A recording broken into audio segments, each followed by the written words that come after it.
and got me thinking about the relationship between age and politics, or even thinking in general. Like when you're like maybe like a teenage age or a young adult, there's a lot more courage and activism. When you're Mm-hmm. young, maybe a child, there might be this attribute of curiosity in you. Uh-huh. But then some of those characteristics kind of die off as you age. Like children are curious, and then by the time you're like 50, a lot of people no longer are curious. And that's especially pronounced in like politics, I suppose. We're like, okay, I just got this one mindset, I'm just gonna stick with that. Or like activism, a lot of people don't become as courageous or as involved anymore. And of course there are exceptions, but there's kind of like a general trend. Why do you think characteristics like curiosity and like activism kind of die out with age? For some people at least. For some people, at least, Yeah. that's true.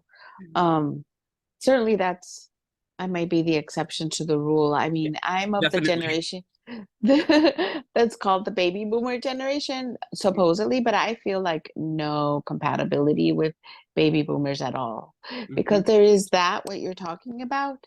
Hmm. Um, because I think that's a certain amount of what I was talking about before. Like there's a certain buy-in to the way things are. Hmm. Like they're buying in through like, oh, I got my house, I got my vacation house. I don't want to rock the boat. I want to be like I want to keep it the way it is. I got certain privileges, I got certain things, I don't want to lose them, Hmm. right? So if I do things that rock the boat or change the system, then you know, that's gonna take away what I got, like in a certain way, I think. I Hmm. think does that make sense? Because I mean, I've always heard that like, oh, everybody's a radical in their 20s, but by the time you're 60, you're a conservative. And certainly that's not been true for me. I've become like more radical as I age. I don't know why. But there are other people like me. I'm not the only radical grandma that I know. So, um, but that's the way I've seen it, like with my peers, like people that I've gone like to high school with and college, is that they have like this certain like buy-in and they don't want to change their ideas or anything that causes what you call cognitive dissonance, Hmm. right? That cognitive dissonance, it's supremely uncomfortable, right? I have my belief system, and you're gonna come at me with stuff like challenging that, Hmm. like that upends like my whole like universe in my head. Like, no, leave my universe in my head alone. Yeah. It's like you're I moving don't want to the be, yeah, yeah. You're I don't moving want to the be tectonic uncomfortable. plates. Hmm. Yeah, you're moving the tectonic plates. You're making me uncomfortable. I don't want to hear it. Yeah. This is the way things are. Brown people are not so good as I am, and you're not going to challenge that because that's the way my universe is ordered. Yeah. If we're talking about white supremacist, racist Hmm. kind of ontology, like perspective of the world. Hmm. Yeah, that makes sense. And I think what makes sense particularly is what you said about like comfort and safety. And I think that's definitely kind of like a need that gets stronger as you get older in Mhm. a sense. Like when you're young, you want to explore, and then you get bitten a few times and you say, like, okay, I'm tired of this. I just want to be safe and comfortable. And so that's definitely one thing that extinguishes the curiosity and the activism.